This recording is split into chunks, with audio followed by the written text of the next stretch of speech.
নমস্কার, শুভ সন্ধ্যা। নিউজ ভ্যানগার্ডের পর্দায় আপনাদের প্রত্যেককে স্বাগত। এই মুহূর্তের গুরুত্বপূর্ণ সব খবর নিয়ে আপনাদের সঙ্গে আমি রয়েছি শতাব্দী। আজ শুরুতেই নজর রাখছি স্টার্ট আপের দিকে। স্টার্ট আপের ঋণে এবার মোদী সরকারের 4,930 কোটি টাকার ঋণ। মোদী সরকার 2025 সালে ঋণ পেয়েছেন 34,697 জন। অবশ্য ইনফ্লুয়েন্সার এবং কন্টেন্ট ক্রিয়েটরদের জন্য এই নয়া পরিকল্পনা দিল্লির। জানবো বিস্তারিত। আমাদের সঙ্গে যুক্ত হয়েছে প্রতিনিধি শেখ মনিরুল। মনিরুল, কি জানতে পারছো?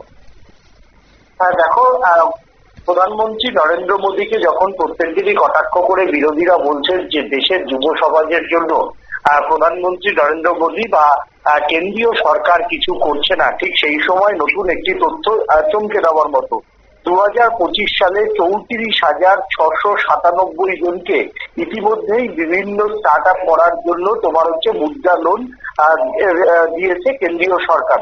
সংখ্যাটা যে ভারতবর্ষের নিরিখে কিন্তু অত্যন্ত অনেক কম, এবং গোটা দেশে এসে 4,930 কোটি টাকা লোন দিয়েছে কেন্দ্রীয় সরকার।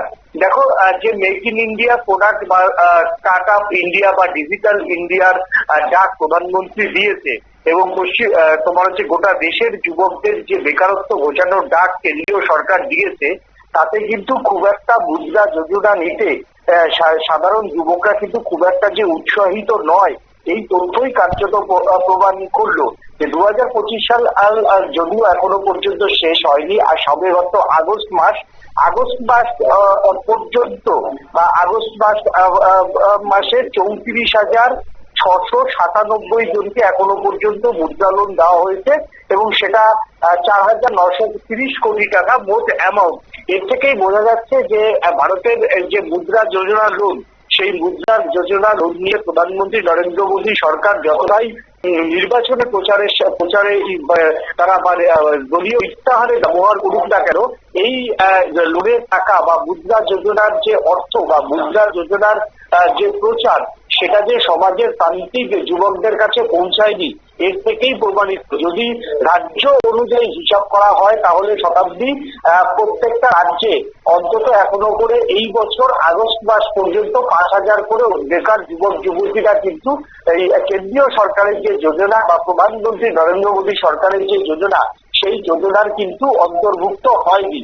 এর ফলেই সরকারি যে লাল ফিতের ফাঁস, সেই লাল ফিতের ফাঁস কিন্তু আরো একবার প্রকট হচ্ছে।